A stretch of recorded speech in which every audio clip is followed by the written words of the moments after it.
What's going on, guys? Kaoiji here. Listen, I'm incredibly hyped. At this point that I'm recording this video, I've been streaming now for 13 hours and chat has been absolutely amazing. Everybody's been getting into the beta so far and it's been really awesome. They also tweeted out that they were extending the amount of people who are going to be able to get into the closed beta test at the same time. So that means if you haven't been able to get into the closed beta test at the time that I'm putting up this video, then I can guarantee you that you will still be able to get into the beta, at least until slots get filled, obviously. So for those of you guys who've been crashing under the Xbox Live Insider Hub app, basically what's going to wind up happening is if you did get in and it says under the joined section of the preview section of the Xbox Insider Hub app itself, the PSO2 New Genesis Closed Beta, then basically you got in. That's it. You don't have to worry about a damn thing. Now, what's cool is they actually have an official NGS Closed Beta Test website for the global version, something that they haven't even announced yet. So we kind of got this, and it seems like there's still some information that's on the website that's going to be changing. So the closed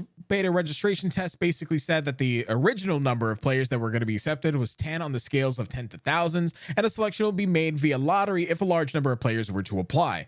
Basically, that's a little bit different now because now if you did get accepted, it is guaranteed that you're going to get in as per the Xbox Insider Hub app itself. And well, basically with the tweet that they put out earlier, they then expanded how many slots are going to be available. So again, just to reiterate, if you accept in the early sign up of the Xbox Insider Hub app, it'll show as joined in the Xbox Insider Hub app for registered members. Now, the cool thing is that if you guys seen any of the previous videos that we wound up making, then all of the rewards that the Japanese version wind up getting for their closed beta test are going to be the same rewards that we're going to be getting in the global beta as well. So first things first, for completing several different objectives throughout the closed beta test weekend, which is going to be 49 hours beginning on May 14th, you're going to be able to get rewards. So the first rewards are going to be the Ash handoff stamp number 1, and then also clinging rappy earring. So these rewards are going to be given to you by suppressing the Nogolith enemies during the closed beta test period. Now, the second reward that you're going to be getting is once you reach level 10 with at least one class, you're also going to get the earring as well, which will then account mine it.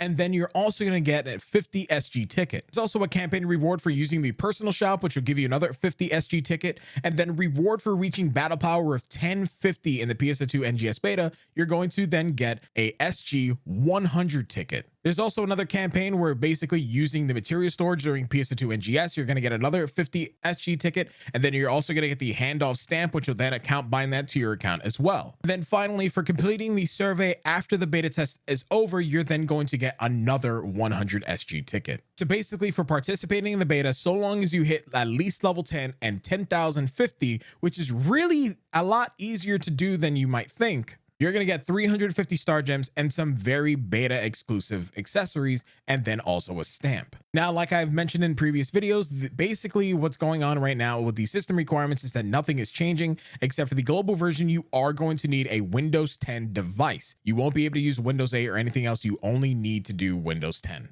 Now, before you think, oh, well, it's only going to be on Windows 10, what I mean is that your operating system on your computer needs to be Windows 10. It'll still be available on the day of release on Steam and the Epic Game Store, as well as the console Xbox. So just to get back over what we were talking about before, the minimum system requirements are going to be an Intel Core i3-4150 or better, and it must support AVX. And then for a low to medium image quality, you're going to need an i5-9400 CPU or equivalent. And then for the highest image quality, you're going to need the Intel Core 10900. You're going to need at least 8 gigabytes of RAM, anywhere between 8 to 16 for the highest image quality would be better. You're also going to need 100 gigabytes, assuming that you are also downloading PSO2 Original, because it's going to be 30 gigabytes for NGS and then 70 for the PSO2 base game. And now for your graphics card, like I had mentioned in previous videos before, you're still going to need a GT 430. You're going to need an AMD Radeon HD 5570 graphics card, equivalent or better. And then for a lower image quality, you're going to need a GTX 950 or an AMD Radeon R9 285 graphics card, equivalent or better. For a medium image quality, you're going to need an NVIDIA GeForce GTX 1060 or an AMD Radeon RX 5080 or better.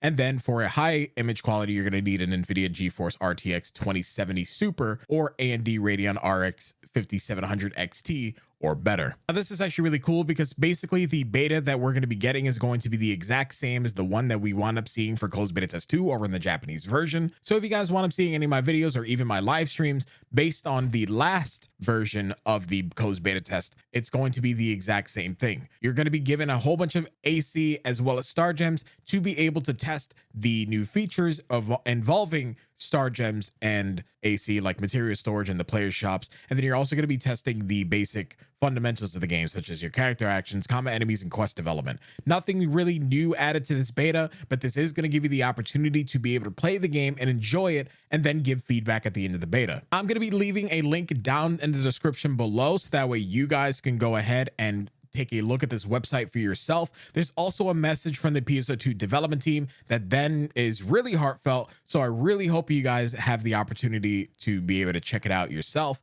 and then give it a read, because there's a lot of good information on this website, as well as a manual how to play and a forum board where you guys will be able to discuss things with each other throughout the entire beta process as well. Now, at the time this video is going live tomorrow morning at 8 a.m. Eastern Standard Time, don't forget that the Prologue 3 stream for the NGS information is going to be going live. So you guys don't want to be able to miss that stream, because it's going to give you the release window of when PSO2 NGS is going to be launching in the worldwide market. So as always, guys, I spoke a lot. I've actually recorded this video live on Twitch. So guys, thank you so very much for hanging out. Stay awesome, stay beautiful, and I'll see you guys in the next video. Peace. I'm out.